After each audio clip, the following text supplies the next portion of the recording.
গল্পের নাম নীলু হাতি আর তার লাল বল। এক ছিল ছোট হাতি, তার নাম নীলু। নীলুর ছিল একটা টকটকে লাল বল। নীলু তার বলটা খুব ভালোবাসত। ও মা!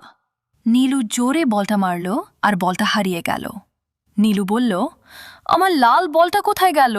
ওহ, আমি খুব দুঃখিত। গাছ থেকে একটা ছোট বাদর নেমে এলো। তখন এলো নীলুর বন্ধু মিতু বাদর। মিতু বলল, নীলু, তুমি কাঁদছ কেন?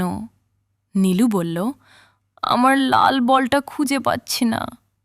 মিতু বলল, চলো আমরা দুজনে মিলে খুঁজি। নীলু আর মিতু মিলে বড় বড় ঘাসের আড়ালে আর গাছের পিছনে বলটা খুঁজছে। তারা খুঁজল গাছের পিছনে, না, এখানে নেই।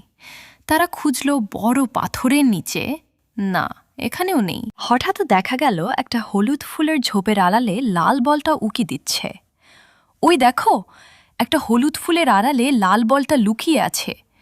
নীলু চিৎকার করে উঠল, ওই তো আমার লাল বল, পেয়েছি! নীলু এবং মিতু দুজনে মিলে বল খেলছে এবং হাসছে। বন্ধুরা মিলে খেললে সব আনন্দ দ্বিগুণ হয়ে যায়। নীলু আর মিতু এখন খুব খুশি। বিদায় বন্ধুরা।